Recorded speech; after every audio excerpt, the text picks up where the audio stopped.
ইরানের ক্ষেপণাস্ত্রে এভাবেই কেঁপে ওঠে ইসরায়েলের দক্ষিণাঞ্চলীয় শহর বীরশেবা। ভয়ঙ্কর ব্যালিস্টিক ক্ষেপণাস্ত্র আছড়ে পড়তেই আগুনের ফুলকি দেখা যায়, ধসে পড়ে বহুতল ভবন, এমন খবর প্রকাশ করেছে দ্য জেরুজালেম পোস্ট।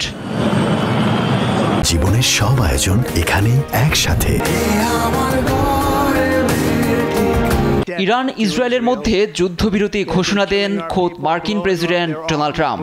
বাংলাদেশের স্থানীয় সময় সকাল 10টা থেকে যুদ্ধবিরতি কার্যকরের সময় শুরু হলেও শেষ মুহূর্তে দুপক্ষের ভারী লড়াই দেখা যায়।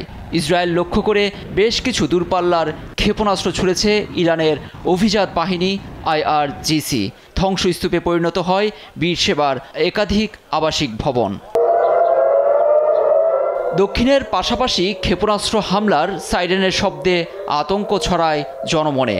জনসাধারণকে আশ্রয় কেন্দ্রে থাকার পরামর্শ দেয় ইসরায়েলের প্রতিরক্ষা বাহিনী IDF। তেল আবিবের অভিযোগ, ট্রাম্পের যুদ্ধবিরতির ঘোষণা এবং তা মেনে চলার পরামর্শ উপেক্ষা করে ক্ষেপণাস্ত্র ছুড়ে IRGC।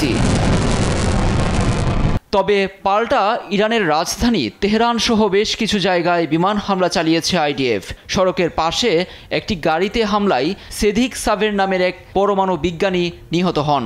তবে এমন হামলা বন্ধ করে উভয় পক্ষকে যুদ্ধবিরতির প্রতি সম্মান দেখানোর আহ্বান মার্কিন প্রেসিডেন্টের। লুৎফর কবির, নিউজ ডেস্ক, দেশ টিভি।